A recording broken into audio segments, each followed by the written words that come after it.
Hello everyone, आप सबका स्वागत है। आज की वीडियो में हम लोग बात करेंगे मेंस के आंसर राइटिंग की। ठीक है, आंसर राइटिंग यूपीएससी के मेंस एग्जाम के लिए बहुत ज़रूरी है, क्योंकि आंसर राइटिंग का प्रैक्टिस आप नहीं करते हैं तो मेंस के एग्जाम में 3 घंटा में आप 250 वर्ड का पेपर नहीं लिख पाइएगा। याद भी रहेगा आपको तो नहीं लिख पाइएगा, इसलिए प्रैक्टिस करना बहुत ज़रूरी है।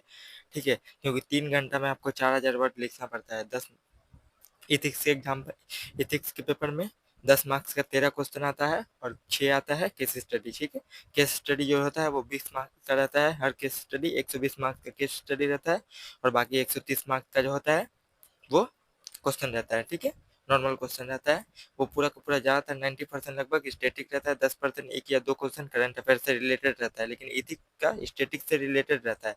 ऐसा नहीं है कि पूरा हवा में करंट अफेयर आ जाता है। ठीक है, तो देखिए मैं मॉडल आंसर प्रोवाइड कर दूंगा यही पीडीएफ के साथ ही। ठीक है, मॉडल आंसर आप देख लीजिएगा और इसको देखिए, मैं जो कीवर्ड हाईलाइट करूंगा ना, बुलेट पॉइंट जो हाईलाइट करूंगा वो सिर्फ बुलेट पॉइंट सिर्फ आपको लिखना है। ठीक है, आंसर में सिर्फ बुलेट पॉइंट लिखना है, क्योंकि देखिए ये बहुत कम से कम 500-600 वर्ड में लिखा हुआ है आंसर। तो 500-600 वर्ड में आपको नहीं लिखना है, आपको लिखना है 150 वर्ड में। ठीक है, आपको 150 वर्ड में। ठीक है, 10 मार्क्स का क्वेश्चन रहेगा। एथिक्स से देखिएगा, मेंस का आंसर जो होता है वो 10 मार्क्स का ही आता है। 10 मार्क्स का 13 क्वेश्चन आता है।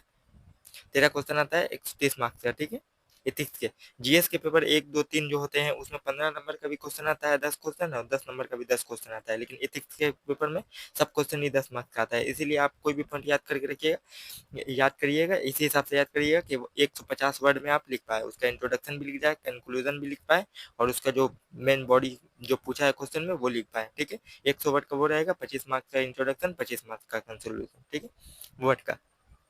देखिए यहाँ पे क्वेश्चन क्या पूछा है, देखिए what are the moral and value. ठीक है, यहाँ पे देखिए साफ साफ पूछा है what are the moral and value.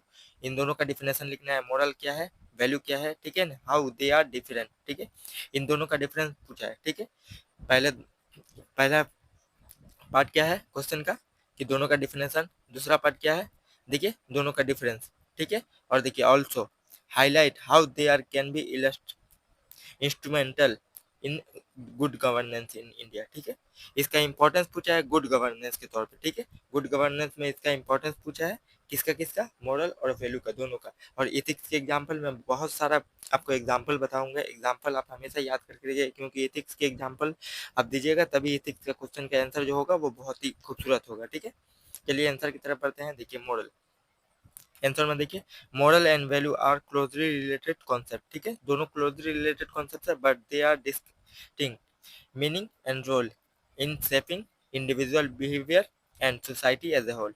ठीक है, ये हो गया। ये नहीं लिखते हैं तब भी काम चल जाएगा। आपको सिर्फ दोनों का डिफिनेशन पूछा है, डिफिनेशन लिखिएगा, मॉरल का डिफिनेशन और वैल्यू का डिफिनेशन, और उसके साथ एग्जाम्पल भी दे दीजिएगा। ठीक है, देखिए moral refer to the individual individual principle. ठीक है, और belief regarding what is right and wrong. ठीक है, इंडिविजुअल का बिलीफ जो होता है कि आप क्या सोचते हैं कि ये चीज़ें गलत है, वो चीज़ें गलत है, ये क्या है, ये मॉरली है। ठीक है, कि आपको सही पता है, सही आपके इंडिविजुअल आपके अंदर की चॉइस से पता चलता है कि किसी के साथ नाइंसाफी हो रहा है तो आपको पता चलता है नहीं ये गलत है। ठीक है, कोई चोर चोरी कर रहा है तो आपके बिलीफ ये कह रहा है कि नहीं वो गलत है, तो यही होता है बिलीफ। ठीक है, मॉरल। ठीक है, मॉरल हो गया। देखिए इंडिविजुअल प्रिंसिपल और belief regarding what is right and what is wrong. ठीक है, गुड और बैड, कि अच्छा क्या है, खराब क्या है, इथिकल और अनएथिकल। ठीक है, इथिकल क्या है, सही क्या है और गलत क्या है। ठीक है, हो गया। देखिए moral guide and individual behaviour and decision.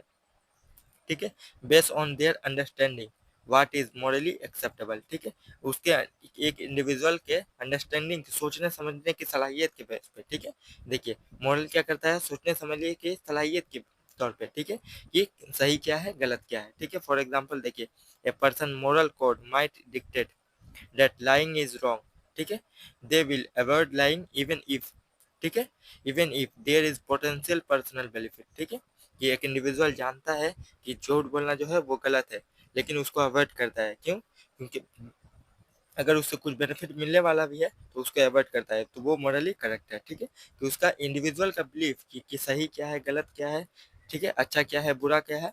ठीक है, ये हो गया। उसके बाद देखिए वैल्यू क्या है, वैल्यू देखिए, value are broader and encompass a range of belief. ठीक है, देखिए प्रिंसिपल दैट इंडिविजुअल और सोसाइटी होल्ड डियर। ठीक है, इंडिविजुअल और सोसाइटी के पास रहता है, क्या होता है देखिए, value can be both individual and societal. ठीक है। देखिए while individual value reflected personal priority and preference, societal value reflected share belief with in a culture और कम्युनिटी, ठीक है। देखिए वैल्यू का मतलब यहाँ पे डिफरेंस उतना खास नहीं लिखा है, इसके बाद वाला पेज में लिखा होगा कि वैल्यू का मतलब होता है कि what is important for pass a person, ठीक है, कि आप अपने हिसाब से कुछ सोचते हैं, कुछ करते हैं, तो वो आपके लिए कितना इंपॉर्टेंट है, ठीक है, कि आपके लिए इंपॉर्टेंस है कि मेरे लिए ये सही है ये गलत है, वो है वैल्यू, ठीक है। वैल्यू का यहाँ पे एग्जाम्पल दिया हुआ है, देखिए इंक्लूड फ्रीडम, ठीक है, equality, justice, honesty, integrity, compassion. Compassion का एक वीडियो मैं बनाऊंगा, ये सब जितना भी कंपेशन है, ऑब्जेक्टिविटी है, ठीक है, ट्रांसपेरेंसी है, अकाउंटेबिलिटी है, ये सब वर्ड का डिफिनेशन में एक वीडियो बनाकर डाल दूंगा, ठीक है। वो डिफिनेशन आपका बहुत काम आएगा। देखिए यहाँ पे डिफरेंस पूछा है, देखिए moral are the specific and related to what is individual consider right and wrong, ठीक है। इंडिविजुअल क्या सोचता है कि गलत क्या है सही क्या है बिलीफ के हिसाब से, ठीक है। While value are the more general and reflected that is consider important in life, ठीक है। मॉरल क्या कहता है कि इंसान का बिलीफ कि सही क्या है गलत क्या है, और देखिए वैल्यू कहता है कि इम्पोर्टेंट फॉर अस, ठीक है, इम्पोर्टेंट आपके लिए क्या इम्पोर्टेंट है, ठीक है। मॉरल देखिए moral often stem from value, for instance if honesty is a core value, ठीक है, होनेस्टी अगर कोर वैल्यू है, मॉरल देखिए मॉरल क्या कहता है उसी को, देखिए moral sentence is not tell to lie, not to lie, ठीक है, कि झूठ मत बोलिए, मोरल वही कहता है। देखिए होनेस्टी का मतलब भी वही होता है ईमानदार, और झूठ नहीं बोलने का मतलब भी होता है ईमानदार, ठीक है। तो देखिए if honesty is a core value, honesty अगर कोर वैल्यू है तो उसी को मोरल के तौर पे आप बता सकते हैं कि झूठ बोलना गलत है, ठीक है। देखिए value is typically more universal, ठीक है, यूनिवर्सल है वैल्यू, ठीक है, एब्स्ट्रैक्ट है, while moral can very greatly between individual culture and society. Value जो है, वैल्यू जो है यूनिवर्सल है, फ्रीडम जो है सबके लिए इक्वल है, ठीक है, ऑनेस्टी जो है सबके लिए बराबर है, ठीक है, इक्वलिटी जो है सबके लिए बराबर है। लेकिन देखिए जो मोरल जो होता है ना वो इंडिविजुअल कल्चर के हिसाब से चेंज होते रहता है। हिंदू धर्म में पकड़ लीजिए कुछ चीज़ों को अलग मांगते हैं, ठीक है, ये चीज़ें गलत है, मुस्लिम धर्म में कुछ चीज़ों को गलत मांगते हैं कि ये चीज़ें गलत है, ठीक है। सोसाइटी में किसी सोसाइटी में ये गलत है, किसी सोसाइटी में वो गलत है, इंडिविजुअल के सोच के भी हिसाब से देखिएगा, नीचा जात ऊंचा जात करते रहता है लोग, तो ये सब ठीक है। मोरल कल्चर के हिसाब से इंडिविजुअल के हिसाब से चेंज होता रहता है, लेकिन इथिक्स और वैल्यू दोनों सेम होता है, ठीक है, यूनिवर्सल कॉन्सेप्ट है, एकदम सेम रहता है। उसका इंपॉर्टेंस देख लीजिए, यहाँ पे इंपॉर्टेंस लिखता है, देखिए moral and value play a crucial in shaping the good governance in India, ठीक है। देखिए इथिकल डिसीजन में मदद करता है, ठीक है, ट्रांसपेरेंसी एंड अकाउंटेबिलिटी को बढ़ाता है, और सोशल कोहेजन, ठीक है। यहाँ पे देखिए एक एक एग्जांपल लिखा हुआ है, देखिए good governance relies on ethical decision making by leader and public official, ठीक है। उसके बाद देखिए यहाँ से आपको लिखना है इथिकल डिसीजन मेकिंग लिखना है, उसके बाद ये लाइन यहाँ से लेकर यहाँ तक आपको आंसर में लिखना है, ठीक है। देखिए strong moral compass that align with societal value is essential to ensure the decision and made for the greater good, ठीक है, रदर देन पर्सनल गेन, ठीक है, बहुत ज़्यादा फायदे के लिए हो ना कि अपने पर्सनल बेनिफिट के लिए हो, ठीक है। जैसे देखिए एग्जांपल के यहाँ पे लिखा हुआ है टी एन सीटन, ठीक है, who went to Greenland to overhaul the election machinery in India to user in a new era to clean the transparent election, ठीक है। आपको एग्जांपल में सिर्फ इतना लिखना है, देखिए एग्जांपल में ये नाम लिखना है, क्योंकि इतना बड़ा एग्जांपल लीजिएगा तो आपका बहुत मार्क्स ओवर पार हो जाएगा, ठीक है। देखिए इतना एग्जांपल लिखना है, और इतना लिखना है कि noun for the election transparency election, ठीक है, ट्रांसपेरेंट इलेक्शन, ठीक है, non for the transparent election, TN session non for the transparent election के नाम से जाने जाते हैं, इसी वजह से, ठीक है, इथिकल डिसीजन मेकिंग की वजह से, ठीक है। उसके बाद देखिए transparency and accountability value like honesty and integrity are fundamental for ensuring transparency and accountability in the government process, ठीक है, इतना ही आपको लिखना है। देखिए when a leader uphold this value, यहाँ से भी यहाँ तक लिख सकते हैं, ठीक है, when a leader uphold this value it promote public trust and confidence, ठीक है। एग्जांपल देखिए लाल बहादुर शास्त्री, लाल बहादुर शास्त्री का नाम लिखना है, आपको इतना लिखना है कि फर्स्ट रेलवे मिनिस्टर से ये नहीं वो नहीं लिखना है, कि देखिए यहाँ से लिखना है कि देखिए यहाँ पे रिजाइन फ्रॉम हिज ऑफिस, ठीक है, आफ्टर ट्रेन एक्सीडेंट, ठीक है,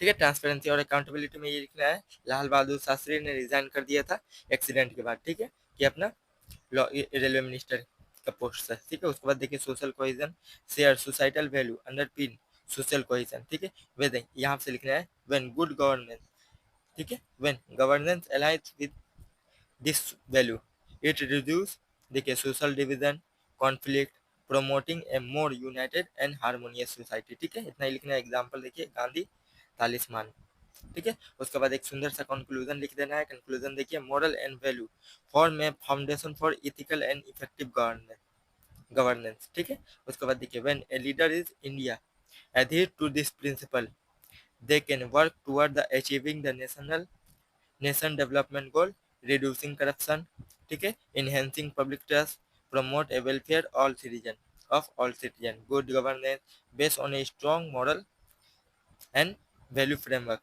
It is essential for India's continued progress and prosperity. इतना लंबा आपको नहीं लिखना है। इसमें से आप जो सुंदर सुंदर वर्ड होगा वो सिर्फ काट के निकालिएगा और कम से कम 25 वर्ड में, ठीक है, 25 वर्ड में लिखिएगा, लिखने की कोशिश कीजिएगा। और अगर हो सके तो यूट्यूब के कमेंट बॉक्स में लिख कर डाल भी सकते हैं आप, ठीक है। मैं चेक करके बता दूंगा आपका आंसर कैसा है, ठीक है। या तो टेलीग्राम चैनल स्टार्ट करूंगा तो टेलीग्राम चैनल पे आप डाल दीजिएगा, वहां से मैं देखकर आपको अगर अच्छा होगा तो उसमें मार्क्स भी देकर बता दूंगा, और गलती जहाँ भी हुई होगी तो वो भी मैं देखकर बता दूंगा आपको, ठीक है। आज के वीडियो में इतना ही, नेक्स्ट वीडियो में एक नेक्स्ट क्वेश्चन को देखेंगे, ठीक है। Thank you, bye bye.